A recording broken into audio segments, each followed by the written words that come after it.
I wish for it to be recorded that in this third account of the present inquiry into the principal gangs embroiled in the conflict under review, our attention is now duly turned to Sanction Watch Primus. As a direct representative of the authority of the Imperial House, this enforcer cadre found themselves swept up in the tumult of unfolding events, and is known to have made earnest efforts to crack down upon those imperiling the stable functioning of the hive. This record shall examine their inception, codified methods, and the individual members of the squad, with due regard given to their influence upon the precarious equilibrium of power beneath the hive's shadowed expanse. Prior to the events scrutinized within these chronicles, Sanction Watch Primus regularly patrolled the transit hubs, slum blocks, and industrial zones of Sector 8642-53 Subsector 227 Alpha, an area which straddles both the Underhive and Hive proper. While their performance generally met acceptable levels, as can be the case with teams operating within more unruly areas, their files include regular reprimands and citations for behavior that may have strayed beyond the scope of their remit. Overall, while no different than many others tasked with enforcing Lord Helmar's law, this team frequently found themselves embroiled in situations that drew the attention of senior command, a mark against them for many within their local precinct and a fact that would play a key role in the events that would unfold around them. The following review of the individual members of Sanction Watch Primus are based on records held within the Imperial House as well as information gleaned from interviews with supervising officers and fellow enforcers, which provides a more trustworthy source of understanding than has been available for my previous explorations. Having earned his rank prior to taking command of Sanction Watch Primus, Enforcer Captain Salis was brought in to replace the former leader following an unfortunate encounter with an overly zealous group of workers from the mortuary manufacturers of the Corpse Guild. As a commander, Salis is considered to be a tough taskmaster and is not easily forced into retreat, leading to a number of situations where the squad have held the line against the odds. Wielding a concussion carbine and power maul, Salis prefers the chance to potentially capture his targets alive rather than simply killing them, though he's not afraid of employing lethal force when the need arises. Lastly, like most members of the team, Captain Salis makes use of the standard issue protective loadout worn by enforcers, which consists of a full body set of flak armor over an undersuit of highly resistant, yet flexible material. To aid in the integration of Captain Salis into the existing structure of Sanction Watch Primus,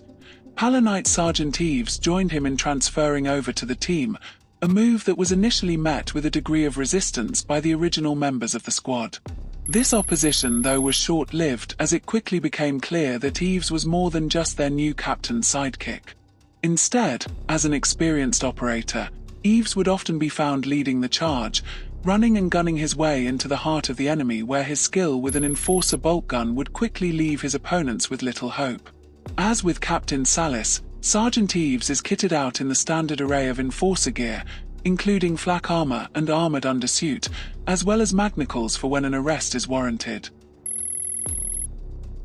As the highest-ranking member of the squad still in service prior to the arrival of Salis and Eaves, Palanite Sergeant Cauldron played a key role in aiding the smooth integration of the new command structure into the operating principles of Sanction Watch Primus. Like Sergeant Eaves, Cauldron favors the use of the enforcer bolt gun when in combat, though unlike his fellow sergeant, he prefers to deal his justice from further afield, making use of his ability to take down multiple targets in the time most would only be able to get off a single shot. Again, Cauldron is equipped with the standard loadout for a Palanite enforcer, comprising of a well-maintained suit of flak armor over an armored undersuit and a set of magnicals for restraining opponents when the need arises. The backbone of any enforcer squad is of course its patrolmen, and that is no different for Sanction Watch Primus, where Palanite patrolman Branwin and Solomon serve as perfect examples of the qualities and attributes needed to properly enforce Lord Helmar's laws. Veterans of many years patrolling the twisted warrens of the Underhive, both Branwin and Solomon are known for using the powerful enforcer shotgun when facing down those who threaten the peaceful operation of the hive, ensuring that these vagrants are quickly dissuaded from continuing their illegal activities. Both men also take pride in clearly and openly displaying their loyalty to the Imperial House, with their flak armor and undersuits maintained to the highest of standards and their magnicals always ready to be used in detaining those opposed to the law. With the growing unrest spreading throughout their subsector, the decision was made for Sanction Watch Primus to have their numbers boosted by the addition of 2 new members in the form of the experienced subjugator Patrolman Scott and the freshly graduated Palanite rookie Frost. As a subjugator, Scott specializes in crowd control and suppression, using both the lethal and non-lethal ammunition of the subjugation pattern grenade launcher to great effect, as well as wearing a layered variant of the standard Enforcer flak armor which is better suited to his role. By contrast, Frost is yet to receive full weapon certification due in part to the urgent need for his graduation into active service. As such, he is currently armed with a stub gun, though he is authorized to employ dum-dum rounds to increase his combat effectiveness,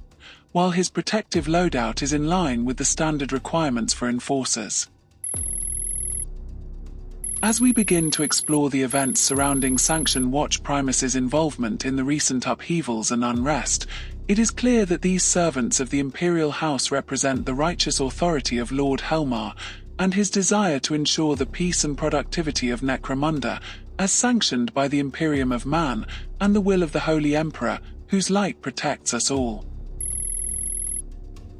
Finally, I would like to encourage you to indicate if this report was enjoyable, and if so, to look to the scrolls of enrollment so that you may continue following along, and mayhap even receive notice of the next installments. I also believe that supplementary commentary leads to an improved level of understanding, so I urge you to leave a comment if you so wish. Thank you for your attention, and may the Emperor's blessings be upon you.